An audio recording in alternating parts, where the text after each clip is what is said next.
Well, TGIF and happy V-Day. I would like to say never fear, the love doctor is here because today we're going to talk about becoming limitless. And the foundation for becoming limitless, we all have it within us, is of course self-love and that solid sense of self-worth. Because without that foundation of self-love and self-worth, quite honestly, it's difficult to navigate really anything. So we're all works in progress with that. We're not talking about you have to be here. We're talking about journey. Okay, so this is based on an article I wrote for Psychology Today a while ago. So first of all, just to define it, to be a limitless person means to be someone without end or boundary. Isn't that great? We're talking about healthy boundaries, right? We want healthy boundaries. We don't have boundaries though, as far as we don't have a glass ceiling, or we can also say maybe it's human to have a glass ceiling, but limitless people know how to bust through it. We are aware of our limiting beliefs and know how to, talk back to it, navigate it, and bust through it. So, okay, here we go. We're going to have 10, maybe it's 12, I forget. Limitless people know, number one, our thoughts create our reality. We know that for absolutely sure. We are the pilots of our own planes, the authors of our own life script, and each day we know we've got a blank canvas on which to paint how it's going to go, and that is the fact check, because we know that thoughts dictate our feelings, which is why it's very important to cherry pick what we allow to run through and circle through our minds. And the brain also loves patterns. Limitless people know that. So if we're on autopilot, just allowing all the negative self-talk and limiting beliefs and all this stuff, they're just getting stronger, stronger, stronger. So the limitless person, to the best of their ability, throws wrenches in that stuff all day long. And like anything else, it gets easier. So thoughts first, feelings second, they lead to behavior. So the limitless people, top of our list is thought control. All right, next. The limitless person knows that life happens for us and not to us. This is resilience thinking. This is a resilience mindset. So you're not going to hear a limitless person say, oh no, why me? Why did this happen to me? Why does it always rain on my day off?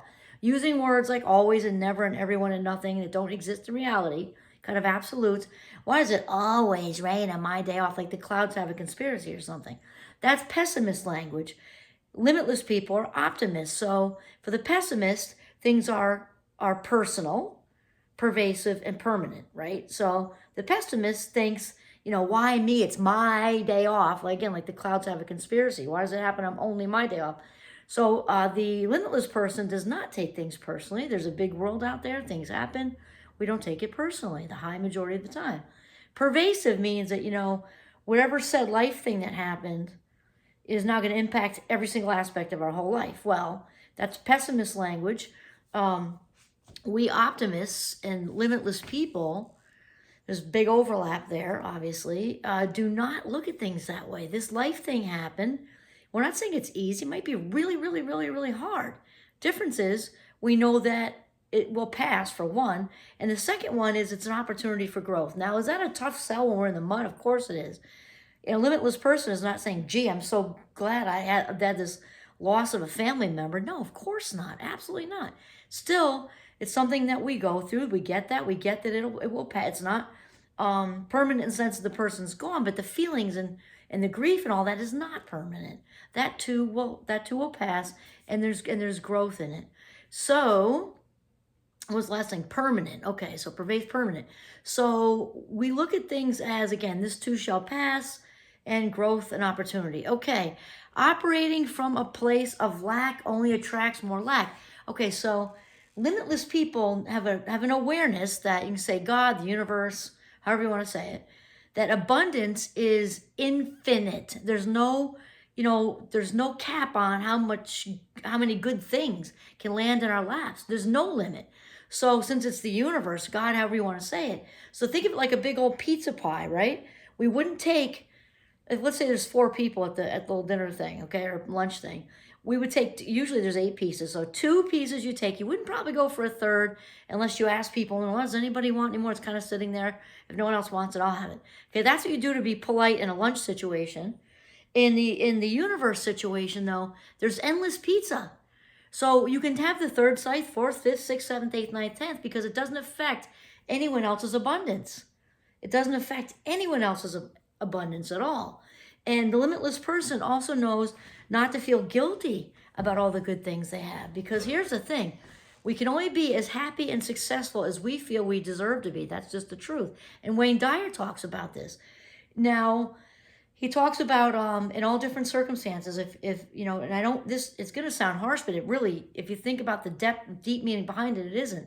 If somebody's chronically ill, you know, we feeling so badly, so badly, so badly, we can't feel badly enough to make them better. It's much better idea to get a plan and go sit with them and be present, read to them, listen to them, watch a movie together, bring food, you know, have some kind of tangible thing, because simply feeling bad in your house isn't going to make them well.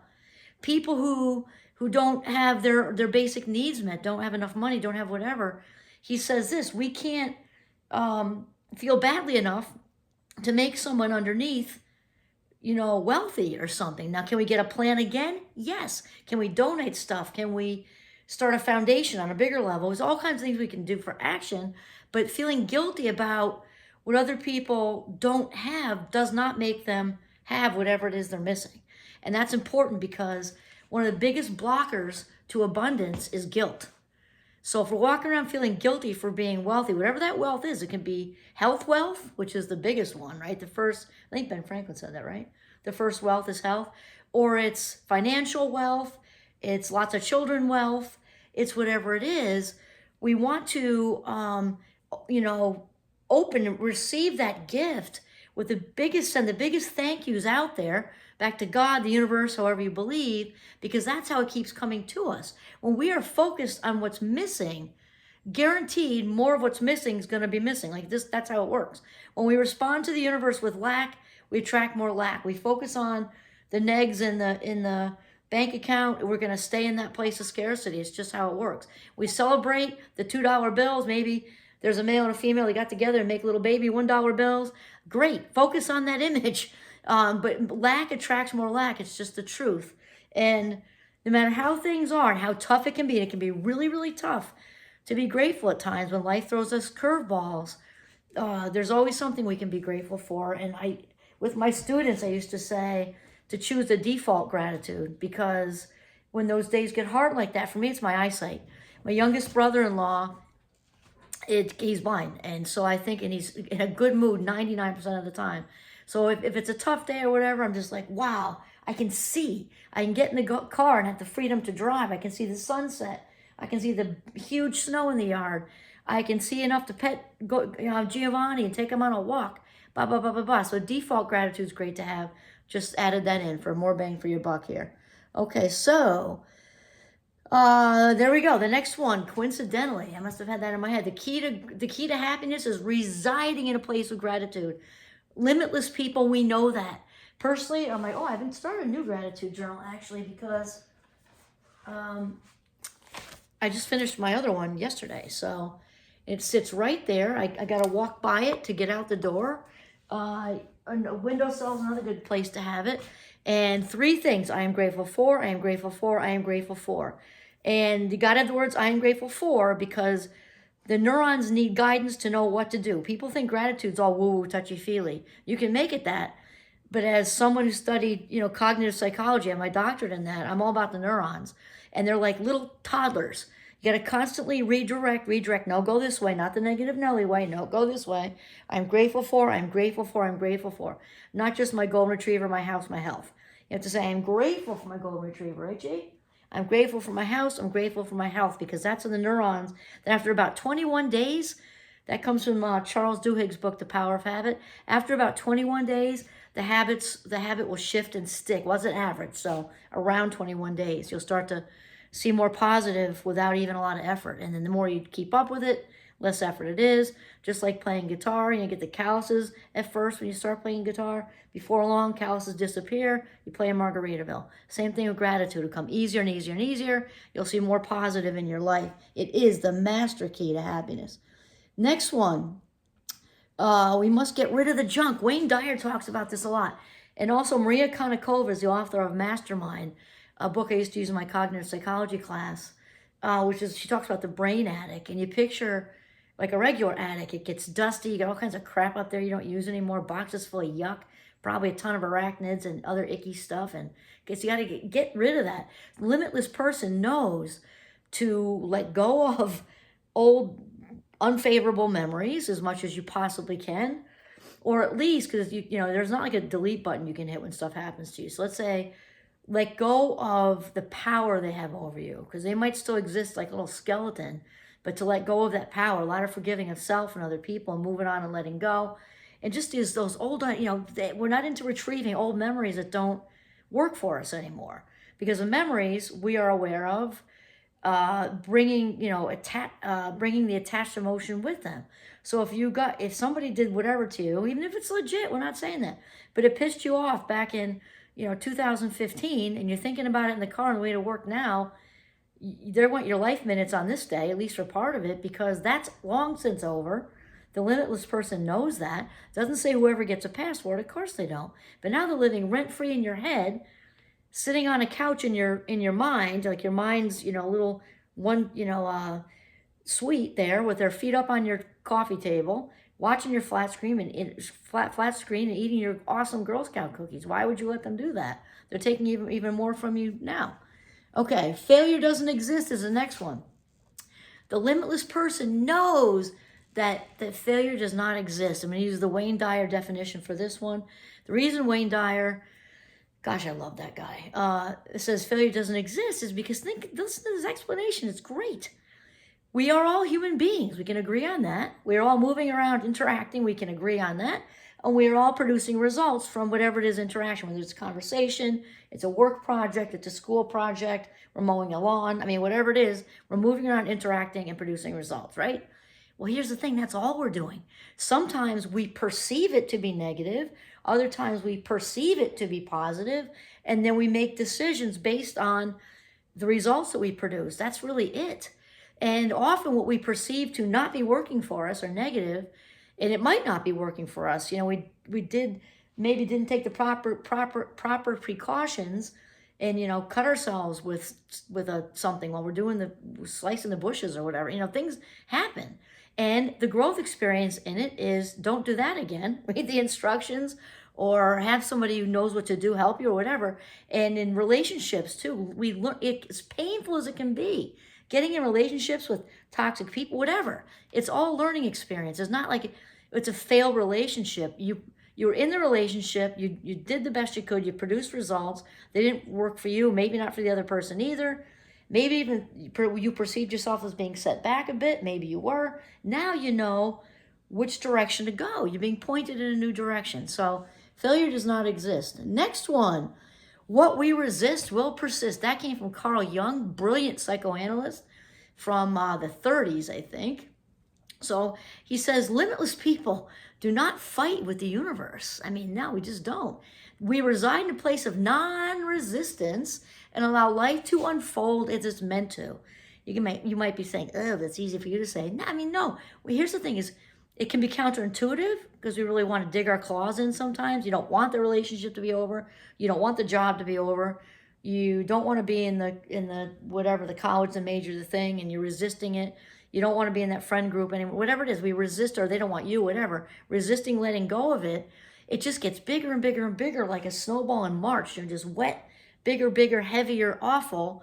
It doesn't say just give up on a dime either. There's a difference. There's a difference between when, you know, just caving in on something and digging in with our claws, when everything in us, that inner voice is saying, this is not for you anymore, and we resist it. That's just going to get bigger. And what was I just thinking of? Oh, just like when people say, don't give it energy, it gets bigger. That is a true statement. We're all walking balls of energy or bodies of energy. When we, you know, put that energy out there, it does. It gives more energy to it. It makes it bigger and huger. Next one, which my dear friend Oprah talks about a lot.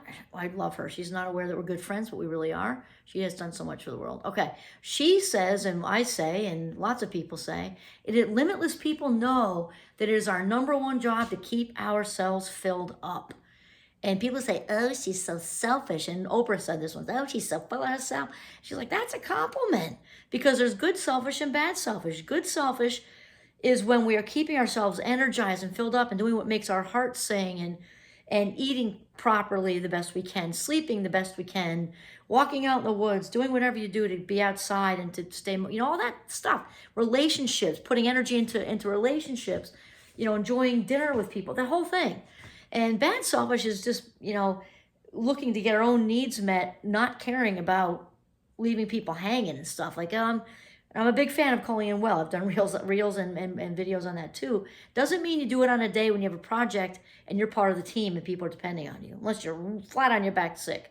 That's an example of bad selfish. Yeah, it snowed 3 feet. I'm a big fan of skiing, but I would not leave my team hanging to do that. That's just super bad karma. It's bad juju, as my husband would say. So don't do that. We keep ourselves filled up in a good selfish way. And next we must believe it to see it. That this is another Wayne Dyer situation. And also my mastermind group, which I talk about a lot, we talk about act as if. Act as if your bank account has X amount, whatever dollars you would like to have in there.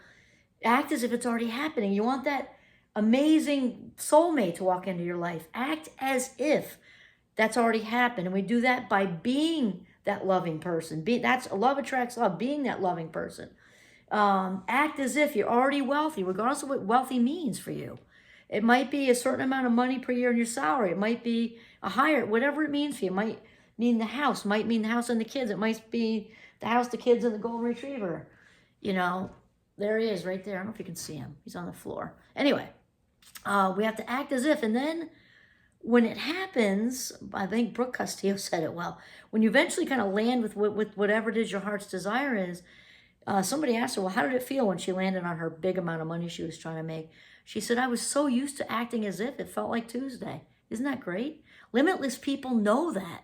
Act as if. And then lastly, limitless people know that a calm mind is a powerful mind. So obviously the opposite of calm is we could probably come up with a few, they're kind of synonymous, but is chaos. A chaotic mind is not creative. A chaotic mind is not productive. A chaotic mind is pretty miserable, to be truthful. So it doesn't mean the limitless person also has their bar set at do our best, because we know we can meet it each and every day. It doesn't mean anybody's saying anybody's perfect. Absolutely not. Perfectionism is self-abuse of the highest order, as Ann Schaaf would say. So limitless people, however, we do work at being mindful, which again is not meditation. You can hear them together, mindfulness, meditation, but really mindfulness is about being in the moment. You can be brushing your teeth, you can be washing the dishes, you can be skiing, walking, in a conversation, making dinner, having 5-star relations with your loving partner, whatever it is. But we are really good at breathing, being in the moment, breathing intentionally and being in the moment. And I know myself, when if I feel like I'm getting racy a little bit, I do the 4-7-8 breathing technique 3 times, and it's anchoring pretty immediately. Another one I do is, especially if I'm walking into campus or walking wherever, there's a little bit more of a marker than there is out here in the sticks. But any kind of city or town, you can pick a stop sign and just say, I'm walking to that stop sign. I'm not going to do anything between here and that 30 feet, but breathe intentionally. But we do that stuff all day long because limitless people know that the calmer the mind, the more powerful, the more creative, and happier. That's just how it goes. All right, so, and then lastly, what I want to say about the limitless person, in addition to that we love ourselves, we like ourselves, and we also know who we are and where we fit in the grand scheme of things. Each and every one of us has the potential to be limitless. It's all in here. Limitlessness is an inside job. We don't find it out here. We find it in here. So that's it. Have a great Valentine's Day. Ciao for now.